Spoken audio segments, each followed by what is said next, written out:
Catarina de Bragança é uma das figuras mais interessantes da história da monarquia portuguesa. É uma princesa portuguesa, filha de Dom João IV, o rei da Restauração em 1640, e por uma decisão de Estado que se sobrepõe e sobrepunha sempre às vontades profundas e perenes do coração, ela é obrigada a casar com o rei Carlos II de Inglaterra, Escócia e Irlanda. Corre o ano de 1662. Ela não fala inglês, não tem nenhuma predileção especial, nem geográfica, nem afetiva, pelo território inglês, mas vai para Londres, onde encontra um rei que será seu marido a partir dessa data, 1662, e que tem uma amante, uma figura influente na corte. Ela, que não fala inglês e não irá ter filhos, vai viver as grandes adversidades que o reino inglês enfrenta, desde o grande incêndio da cidade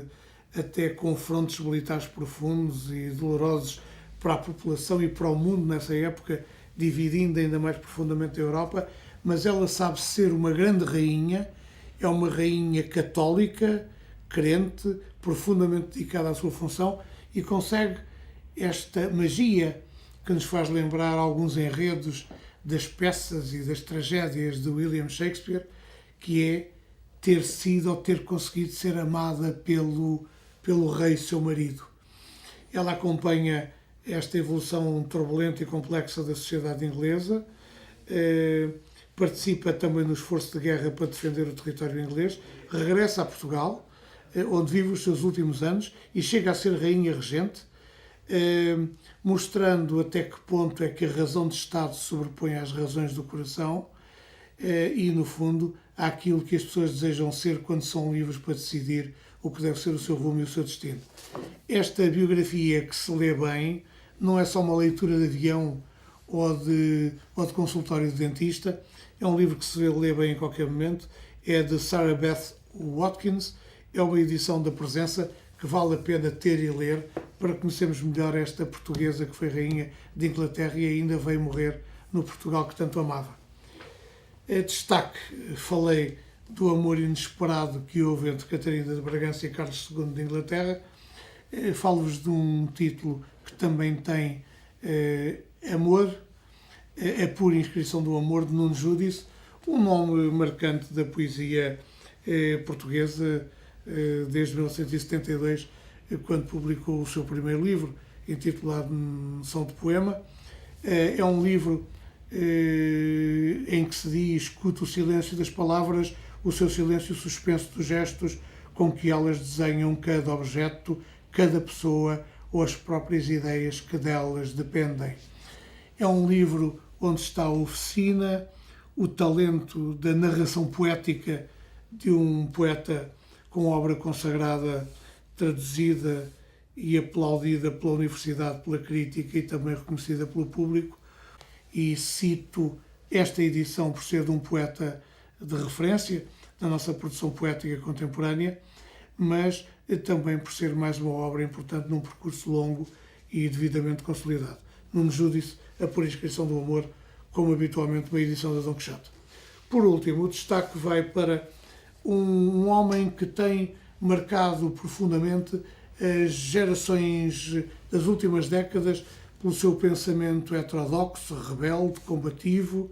exigente, não alinhado ou alinhado com as ideias justas de transformação e de metamorfose da sociedade no sentido da justiça, do equilíbrio e da solidariedade. Um homem que nos diz que nós podemos ter duas atitudes. Uma é sermos pessimistas e sermos impelidos para a desistência e para a renúncia,